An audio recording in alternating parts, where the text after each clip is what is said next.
창세기 1장 1절 말씀입니다. 다 함께 하나님 말씀을 받들어 읽도록 하겠습니다. 태초에 하나님이 천지를 창조하시니라. 아멘. 나는 성부 하나님을 믿습니다. 라는 제목으로 목사님 말씀 전하시겠습니다. 할렐루야. 저를 따라 합시다. 오늘도 좋은 날입니다. 우리 옆에 분들과 인사하겠습니다. 하늘 축복 받으세요. 지난 주간 새벽 기도회 때 느헤미야 7장 말씀을 살피는데 바벨론에서 포로로 있다가 귀환하였던 사람들 명단이 나와 있습니다. 이스라엘 공동체의 울타리라고 할 수 있겠죠. 아마 이 계보에 나타난 명단들은 혈통적인 울타리라고 할 수 있습니다. 여러분, 교회도 울타리가 있습니다. 교회에 아무나 들어올 수 있는 것이 아니라 누구나 교회에 올 수 있지만은 아무나 교인 되는 것은 아니거든요. 그러면 교회는 어떤 울타리가 있느냐? 신앙 고백의 울타리 안에 들어와 있는 사람들이 바로 성도들이라 할 수 있습니다. 마태복음 16장 16절에 보면 예수님께서 가이사랴 빌립보 지방으로 가시다가 제자들에게 물었을 때 베드로가 주는 그리스도시요 살아계신 하나님의 아들이십니다 라고 고백하였습니다. 잘 대답하였고 예수님께서 베드로의 신앙 고백을 들으신 후에 18절에 이 반석 위에 내 교회를 세우겠다고 말씀을 하십니다. 이 반석이란 것은 베드로의 신앙 고백, 주는 그리스도시요 살아계신 하나님의 아들이십니다 라는 그 신앙 고백 위에 하나님의 교회를 세운다는 말씀입니다. 그래서 우리가 교회 안에서 신앙을 고백하는 것은 너무나 중요한 내용입니다. 사도 바울은 로마서 10장 10절에 사람이 마음으로 믿어 의에 이르고 입으로 시인하여 구원에 이르느니라고 말씀합니다. 여러분, 우리가 마음으로 주 예수 그리스도를 나의 주님으로 믿고 이것을 공적으로 시인하는 자가 바로 교인이라는 것입니다. 그런 의미에서 우리가 주일마다 고백하는 사도신경은 너무나 중요한 신앙 고백입니다. 사도신경은 그리스도인들이 믿는 바를 간결하게 정리한 신앙 고백입니다. 말 그대로 하면 사도들의 신앙 고백, 그렇게 되는 것이죠. 물론 이 사도신경을 예수님의 12제자였던 사도들이 직접 작성하여 후대에 물려준 것은 아닙니다. 초대교회에도 잘못된 이단들이 있고 잘못된 가르침들이 있어서 이들에 대항하여서 올바른 신앙 고백이 필요하였습니다. 그래서 성경에 근거하고 또 사도들이 가르쳤던 신앙을 요약적으로 고백해 오다가 5세기경에 교회가 공식적으로 이 문서를 신앙 고백서로 채택하게 되어집니다. 그러므로 오늘 우리가 매주일마다 하는 이 사도신경은 교회의 공적 신앙 고백입니다. 교인들의 신앙 교육, 또 자녀 교육, 또 세례 교육의 기초라고 할 수 있습니다. 이단으로부터 정통신앙을 보호해주는 역할도 합니다. 그래서 사도신경은 너무나 중요하다고 말씀을 드립니다. 그러면 이 사도신경이 어떻게 구성이 되어져 있느냐, 어떤 내용이냐 보면 한마디로 말씀드리면 성부, 성자, 성령, 삼위 하나님에 대한 우리의 신앙 고백을 표현한 것입니다. 나는 이런 하나님을 믿습니다. 이것이 사도신경인데 끝에 가면 교회에 대한 고백, 그리고 구원 진리를 고백하고 마치게 되어지죠. 몇 주간 사도신경을 나누어서 여러분들에게 설교할까 합니다. 그중에 오늘 첫 부분으로 성부 하나님에 대한 우리의 신앙 고백을 살펴봅니다. 여러분, 사도신경이 어떻게 시작됩니까? 제일 처음에 보면 나는 전능하신 아버지 하나님 천지의 창조주를 믿습니다. 같이 해볼까요? 시작. 나는 전능하신 아버지 하나님 천지의 창조주를 믿습니다. 성부 하나님에 관한 신앙 고백입니다. 여러분, 역사 이래로 하나님의 존재에 대한 논쟁이 많았습니다.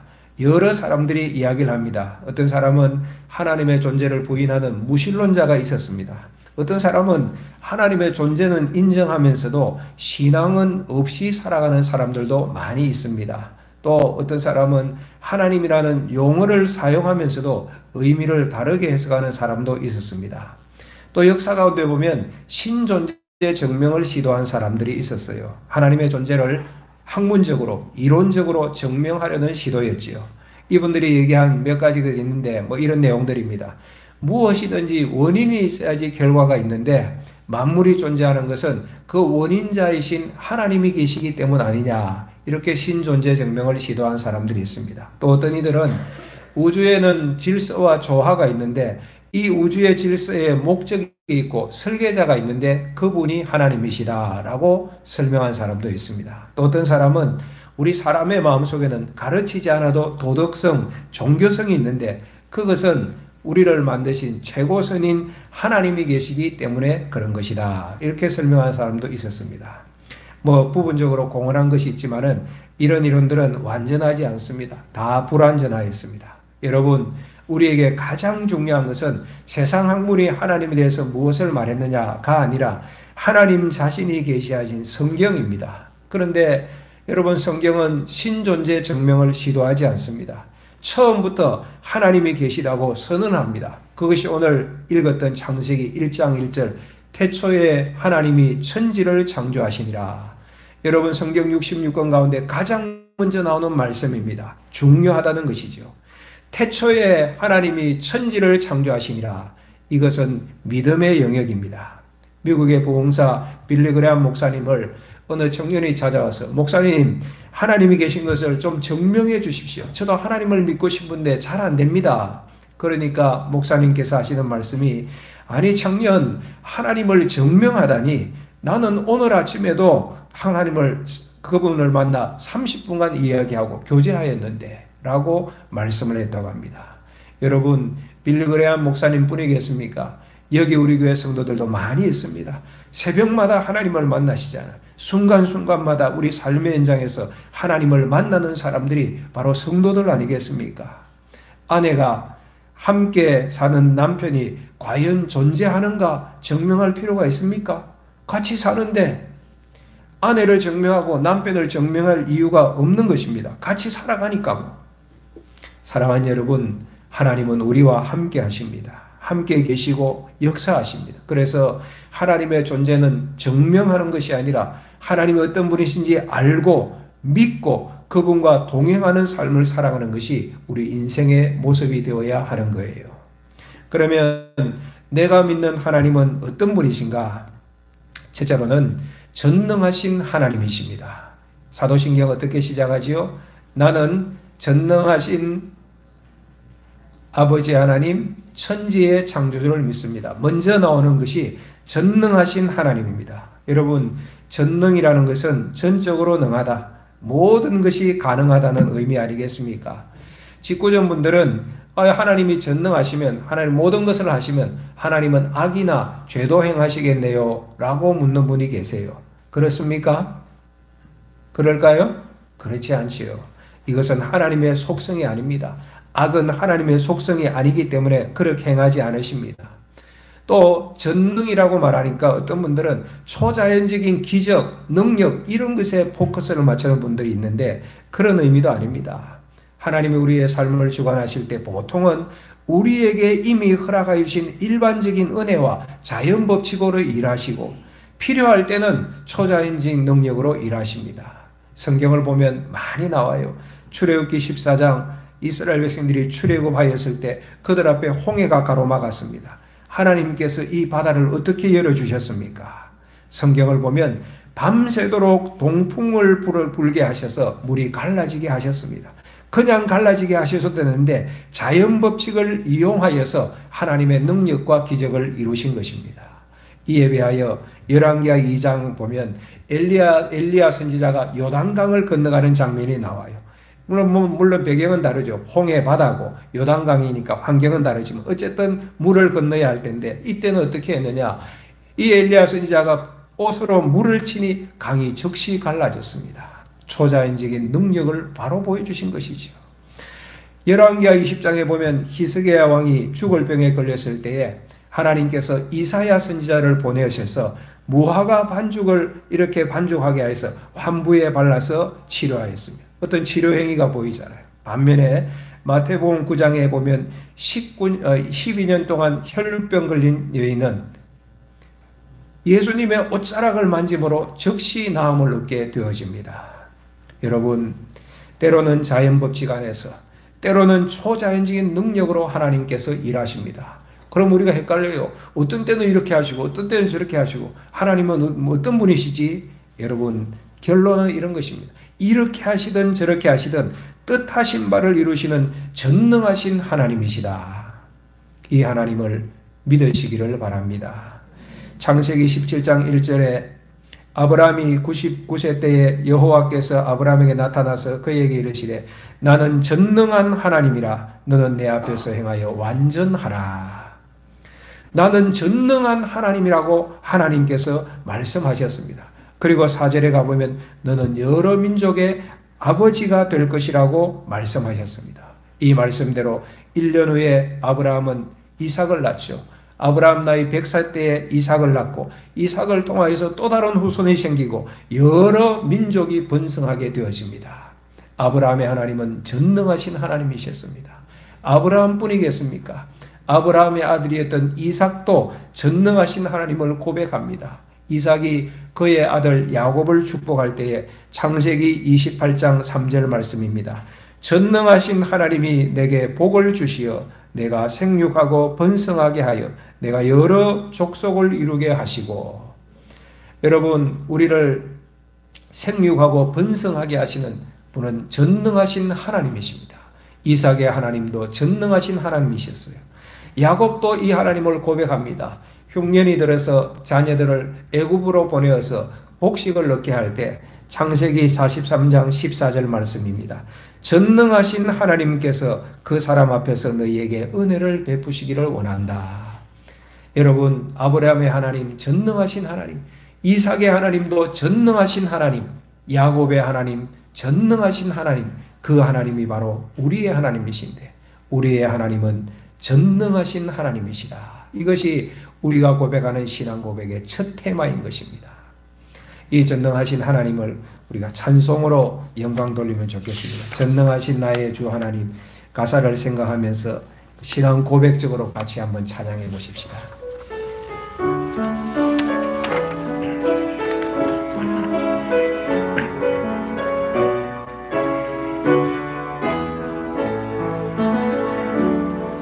전능하신 나의 주 하나님은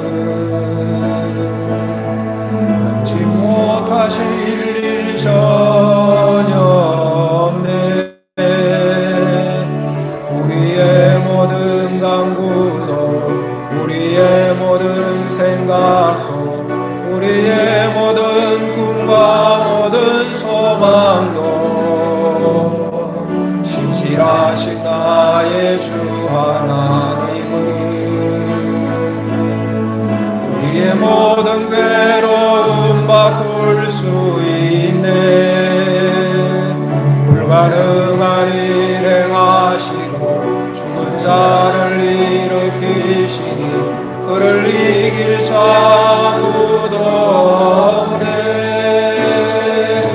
주의 말씀 의지하여 깊은 곳에 그물 던져 오늘 그가 놀라운 일을 이루시는 것 보라. 주의 말씀 의지하여 믿음으로 그물 던져 믿는 자에게 능치 못함 없네. 오늘 우리가 고백하는 하나님은 두 번째로는 창조주 하나님이십니다. 나는 전능하신 아버지 하나님, 천지의 창조주를 믿습니다 라고 고백합니다. 오늘 우리가 읽었던 창세기 1장 1절 말씀에 태초에 하나님이 천지를 창조하시니라 라고 말씀하셨어요. 우리 같이 해볼까요? 시작. 태초에 하나님이 천지를 창조하시니라. 언제? 누가? 무엇을? 천지를 어떻게? 창조하시니라. 너무 잘하시네요. 태초에 하나님이 천지를 창조하시니라. 여러분, 이것을 믿으시기를 축복합니다. 너무 중요한 사실이에요. 믿으려고 해도 안 믿겨지는 사람이 있는데 믿어지는 여러분들은 정말 하나님의 은혜죠. 창세기 1장 2절에 보면 땅이 혼돈하고 공허하며 흑암이 깊음이 있을 때 하나님께서 빛이 있으라 말씀하시니 빛이 창조되었습니다. 낮과 밤을 만드신 것이죠. 이것이 첫째 날이었습니다. 둘째 날은 하나님께서 물을 만드시고 궁창 위의 물과 궁창 아래의 물을 만드셨습니다. 세 번째 날에는 땅과 바다를 만드시고 그 가운데 채소와 나무와 풀을 만드셨습니다. 넷째 날에는 해와 달과 별들을 만드셨습니다. 다섯째 날에는 공중에 날아다니는 새들을 창조하시고 바다의 어류들을 만드셨죠. 여섯째 날에는 땅 위에 있는 모든 생물들을 만드시고 그리고 마지막 순간에 사람을 창조하셨습니다. 이것이 창세기 1장에 나오는 하나님의 천지 창조이지요. 여러분, 이것은 믿음의 영역입니다. 어떻게 그렇게 하실 수 있느냐? 질문이 아니라 전능하신 하나님이시기에 가능하다. 하나님이시니 천지를 창조하셨다. 이것은 믿음의 영역에서 우리가 아멘으로 받는 거예요. 이사야 45장 18절에서 선포하고 있습니다. 대저 여호와께서 이같이 말씀하시되 하늘을 창조하시니 그는 하나님이시니 그가 땅을 지으시고 그것을 만드셨으며 그것을 견고하게 하시되 혼돈하게 창조하지 아니하시고 사람이 거주하게 그것을 지으셨으니 나는 여호와라 나 외에 다른 이가 없느니라. 믿으시기를 축복합니다. 하나님이시니 하실 수 있는 거예요. 여러분, 세상의 과학자들 또 학문들도 우주의 생명과 규현을 찾으려고 대단히 노력하였습니다. 애씁니다. 그 중에 대표적인 것이 진화론 아닙니까? 그러나 어떠한 학문도 어떠한 이론도 이 놀라운 우주의 신비를 다 설명해낼 수가 없어요. 설명하려다가 때로는 억지에 자기 오류에 빠지는 것을 봅니다. 우주의 이 조화로운 질서와 창조의 세계들, 우리가 살아가는 이 세상의 여러 가지 자연 현상들, 또 우주 중에서도 더 깊은 우주라고 할 수 있는 여러분의 인체의 신비로움들, 여러분 어떻게 다 의학적으로 과학적으로 설명해낼 수가 있겠습니까? 설명할 길이 없는 거예요. 이 모든 신비를 설명하는 명쾌한 진리가 오늘 우리가 합독하였던 창세기 1장 1절 말씀, 태초에 하나님이 천지를 창조하시니라. 이 말씀을 믿으면 모든 의문들이 다 풀리는 거예요. 하나님께서 천지를 창조하시고 창세기 2장 7절에서는 이렇게 말씀하십니다. 여호와 하나님이 땅에 흙으로 사람을 지으시고 생기를 그 코에 불어넣으시니 사람이 생명이 된지라. 그래서 천지 만물이 창조되었고 그래서 우리 인생이 만들어진 겁니다. 사랑하는 여러분, 창조주 하나님을 믿는 은혜가 여러분들 가운데 있기를 주의 이름으로 축원합니다. 왜 여러분들이 믿으신 이것이 축복이라 말씀드린가요? 믿으려고 애를 써도 믿겨지지 않는 사람들이 많이 있거든요. 그런데 우리는 의문 없이 이것이 믿겨지니 하나님의 은혜이지요. 그러면 왜 하나님께서 천지 만물을 창조하셨는가? 하나님의 영광을 선포하기 위하였습니다. 시편 19편 1절 말씀입니다. 하늘이 하나님의 영광을 선포하고 궁창이 그의 손으로 하신 일들을 나타내는도다. 시편 19편은 하나님의 창조 세계를 찬미하는 내용입니다. 하늘이 하나님의 영광을 선포하고 땅들이 온 세계 만물들이 바다들이 하나님의 영광을 나타내는도다. 다윗이 자연 만물을 보면서 하나님의 권능을 찬양하는 시편입니다. 사도 바울도 로마서 11장 36절에서 말씀합니다. 이는 만물이 주에게서 나오고 주로 말미암고 주에게로 돌아감이라. 그에게 영광이 세세에 있을지어다. 아멘. 모든 만물이 주님께로부터 나오고 주님으로 말미암고 주님께로 돌아간다. 모든 영광을 창조주 하나님께 돌리겠습니다. 그러면서 아멘 하는 말씀 아닙니까? 하나님의 영광을 선포합니다. 자연세계가. 그리고 하나님께서 이 세상을 창조하신 또 다른 이유는 우리 인생의 행복을 위하여서입니다. 하나님께서 사람을 창조하시고 보시기에 심히 좋았더라고 말씀하십니다.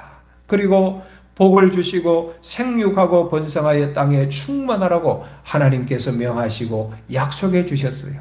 이것이 하나님의 뜻이에요. 여러분, 하나님은 당신이 창조하신 이 세상에서 우리 인생들이 보시기에 심히 좋은 인생으로 살기를 원하십니다. 좋으신 하나님이죠.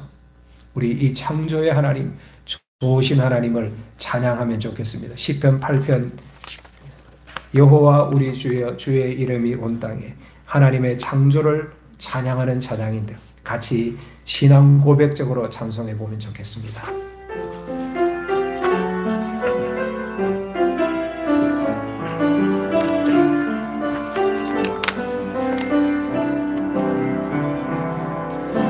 여호와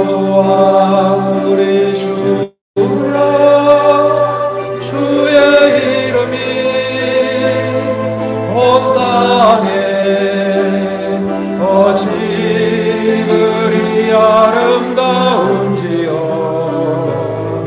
어찌 그리 아름다운지요.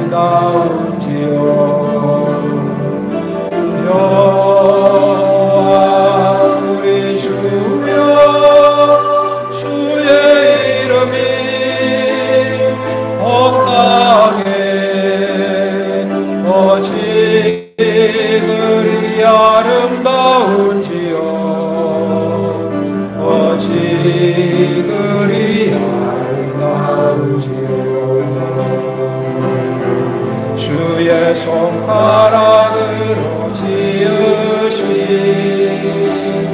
주의 하늘과 주가 베풀어 두신 날과 별 내가 보리. 사람이 무엇이건대 주께서 저를 생각하시며 인자가 무엇이건대 주를 권고하시나이까. 여호와 우리 주여, 주의 이름이 온 땅에 어찌 그리 아름다운지요. 어찌 그리 아름다운지요. 창조의 세계를 바라보며 창조주 하나님을 많이 찬양하시는 우리 성도들 되시면 좋겠어요. 세 번째로 우리가 고백하는 하나님은 아버지 하나님이십니다. 여러분, 하나님께서 전능하셔도 창조주이셔도 나와 관계가 없으면 무슨 소용이 있겠습니까? 그런데 우리가 고백하는 신앙 고백, 나는 전능하신 아버지 하나님, 천지의 창조주를 믿습니다. 그 하나님이 내 아버지예요. 하나님은 나의 아버지세요. 하나님께서 우리들을 사랑하셔서 성부 예수님을 이 땅에 보내시면서 그를 믿기만 하면 하나님의 자녀 삼아주시겠다고 약속하셨습니다. 요한복음 1장 12절의 말씀입니다. 영접하는 자, 곧 그 이름을 믿는 자들에게는 하나님의 자녀가 되는 권세를 주셨으니, 하나님 보내신 아들 예수를 영접하고 믿는 자는 하나님의 자녀가 되게 하셨다고 하나님께서 말씀하십니다. 갈라디아서 4장 6절 말씀입니다. 너희가 아들이므로 하나님이 그 아들의 영을 우리 마음 가운데 보내사 아빠 아버지라 부르게 하셨느니라. 보내신 예수 그리스도를 믿으면 하나님의 아들이 되므로 하나님의 아들이 된 그에게는 예수의 영, 아들의 영이 임재하시고, 그래서 우리는 예수의 영 안에서 하나님을 아빠 아버지라고 부르게 되었다. 할렐루야. 이 놀라운 은혜를 우리가 입게 된 것입니다. 사랑하는 여러분, 하나님이 내 아버지인 것이 얼마나 큰 의미이고 놀라운 축복인지를 우리는 아셔야 됩니다. 여러분, 아들이기 때문에 하나님 아버지께서 하나님의 것을 우리에게 다 주세요. 여러분 자녀들이 여러분 가정, 집, 아파트를 사는데 돈 10원도 보태지 않았지만은 내 집이라고 얘기하잖아요. 학교 마치고 일과를 마치면 내 집이라고 집에 들어와서 아빠의 집에서 아빠의 집에 있는 모든 것들을 함께 누리고 함께 다 거기에서 살지 않습니까? 뿐만 아니라 하나님은 우리의 아버지시기 때문에 보호하시고 인도하시는 은혜가 있습니다. 뿐만 아니라 내가 실패하여도 끝까지 기다려주시고 용서해 주시는 것입니다. 왜? 아버지시니까, 사랑하니까. 누가복음 15장에 탕자가 나옵니다. 불효자식이었지요. 아버지에게 대항하고 방탕하여서 모든 재산을 탕진해버린 정말로 못된 사람이었습니다. 그런데 세상 사람들은 이 탕자를 다 버린다 할지라도 아버지는 버리지 않았습니다. 끝까지 기다리다가 아들이 돌아올 때에 안아주시면서 너는 내 아들이야, 그렇게 말씀하였습니다. 이분이 바로 우리의 하나님 아버지십니다. 예레미야 31장 20절 말씀에 하나님께서 하나님을 거역하여서 떠났던 이스라엘, 그래서 범죄함으로 나라가 멸망하고 그 이스라엘을 향하여서 하나님께서 이렇게 말씀하세요. 에브라임은 나의 사랑하는 아들, 기뻐하는 자식이 아니냐. 내가 그를 책망하여 말할 때마다 깊이 생각하라. 그러므로 그를 위하여 내 창자가 될 거리니 내가 반드시 그를 불쌍히 여기리라. 여호와의 말씀이니라. 그렇게 하나님을 거역하여서 죄짓다가 결국 나라도 망하고 바벨론의 포로로 잡혀가서 고생하는 그 이스라엘을 향하여서 하나님은 그는 내가 사랑하는 내 아들, 기뻐하는 자식이다. 내가 책망할 때도 있지만은 내 창자가 끓듯이 이 간절한 애끓는 심정으로 내가 그를 불쌍히 여기노라. 이분이 바로 우리의 하나님이십니다. 나의 아버지 하나님이신 것입니다. 사랑하는 여러분, 하나님은 전능하신 하나님이십니다. 창조주 하나님이십니다. 나의 아버지 하나님이십니다. 이 하나님을 오늘 예배에 참여한 모든 주의 백성들 믿으시기를 주의 이름으로 축원합니다. 그러면 믿는 우리는 어떻게 살아야 할까요? 누가복음 8장 50절에서 예수님께서 이렇게 말씀하셨어요. 우리 자막을 보고 다 같이 큰 목소리로 읽어보겠습니다. 시작. 예수께서 들으시고 이르시되 두려워하지 말고 믿기만 하라. 그리하면 딸이 구원을 얻으리라 하시고, 회당장 야이로의 딸이 죽어서 두려워하고 슬퍼할 때 예수님께서 주신 말씀입니다. 뭐라고 하셨죠? 두려워하지 말고 믿기만 하라. 저는 오늘 설교를 이 한마디로 결론 내고자 합니다. 사랑하는 여러분, 두려워 말고 믿기만 하시기를 바랍니다. 한번 따라합시다. 두려워 말고 믿기만 하라. 한번 크게 합시다. 두려워 말고 믿기만 하라. 이 세상에 두려운 일들이 얼마나 많이 있습니까? 지난 주간 화요일 밤에 여러분은 전혀 예측하지 못하였던 충격적인 정치적인 사태로 인하여서 얼마나 두려워하셨습니까? 아직도 혼란 가운데 있고 불안한 가운데 있고 멘붕에 빠져있는 우리 국민들을 봅니다. 더 두려운 것은 앞날이 어떻게 될지 미래를 조금도 예측할 수 없다는 것이 우리의 불안감들을 더 증폭시켜 나가고 있지 않습니까? 경제적인 빈곤으로 말미암아 고독 가운데 빠져있고 외로워하는 이웃들, 우리 성도들도 많이 있습니다. 어떤 분들은 육신의 질고로 말미암아 아파하는 분들도 있고 홀로 서 있다는 고독감, 외로움 가운데 빠진 분들도 있습니다. 미국의 화가 에드워드 호프라는 분이 밤을 지새우는 사람들이라는 그림을 그렸습니다. 1940년에 발표한 그림입니다. 뉴욕 맨해튼의 한 식당 그림인데 모든 식당 주변에 거리는 다 불이 꺼져 있는데 이 식당만 불이 환하게 켜져 있고 종업원과 3명의 손님들이 있습니다. 이들은 술이나 차를 시켜놓고 그 느낌이 이 밤을 거기에서 지새울 것 같은 그런 느낌입니다. 그래서 제목이 밤을 지새우는 사람들. 여기 보면 빨간 옷을 입은 여성, 정장 차림의 남성 서로 잘 아는 것 같지만 자세히 보면 서로 대화나 정서적 교감은 느껴지지 않습니다. 어둠이 내린 도시의 적막한 풍경, 쓸쓸한 남자의 뒷모습, 서로 간의 거리감을 보이는 남녀의 모습, 고독이란 단어가 떠오르지 않습니까? 한 공간에 있지만은 서로에게 어떤 관심이나 교감은 보이지 않습니다. 이 당시의 배경이 2차 세계대전이었거든요. 그래서 전 세계적으로 불안해있던 미국인들의 불안감, 공허감, 외로움을 표현한 작품이고 오늘날에도 많이 알려진 작품입니다. 근데 이 에드워드 호퍼가 이런 그림을 그렸던 것은 그의 삶에 기인하는 것 같아요. 이분이 고독이라는 감정에 누구보다 친숙한 사람이었습니다. 미국의 20세기 사실주의 화가를 대표하는 화가이지만 10년 이상 무명 세월을 거쳤습니다. 30살 때 그림 한 점 팔고 40살 때까지 그림 한 점도 팔지 못하였고 성격적으로도 매우 내성적이고 그러니까 심리적으로 고립된 채 10년 이상의 고독한 생활을 견뎌야 했던 거예요. 그래서 이분이 그렸던 또 다른 그림을 보면 현대인들, 도시인들의 외로움, 불안함, 공포, 두려움 이런 것들이 그림 속에 항상 새겨져 있습니다.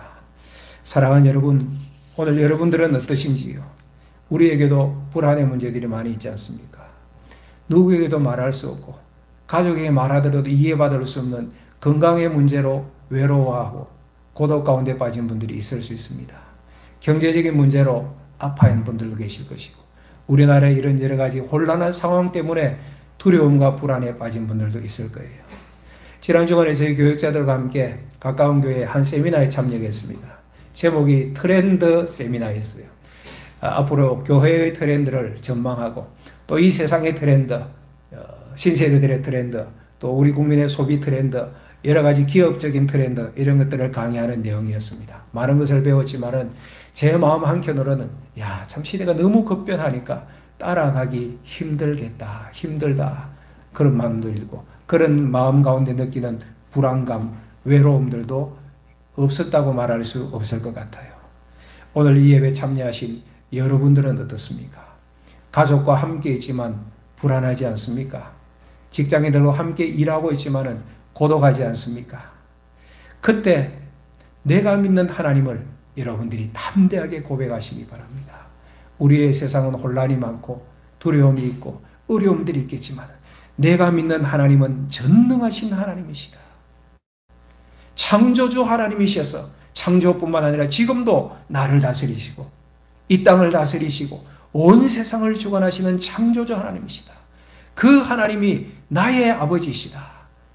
전능하신 하나님, 창조주 하나님, 아버지 하나님을 여러분들의 마음 중심으로 고백하시기 바랍니다. 시편 118편 6절에서 이렇게 선포하고 있습니다. 우리 자막 보고 다 같이 읽겠습니다. 시작. 여호와는 내 편이시라 내가 두려워하지 아니하리니 사람이 내게 어찌할까? 누가 내 편이시라고요? 여호와가 누구시라고요? 여호와께서 내 편이시라. 두려워하지 마시기 바랍니다. 누가 우리를 주변 사람들이 나를 어떻게 할 수 없습니다. 여호와 하나님이 나의 편이시라. 하나님의 말씀입니다. 그리고 오늘도 우리의 주님 되시는 예수님께서는 말씀하십니다. 두려워 말고 믿기만 하라.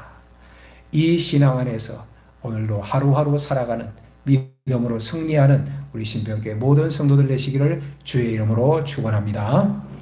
우리 나의 아버지 하나님을 찬양하면 좋겠습니다. 주 내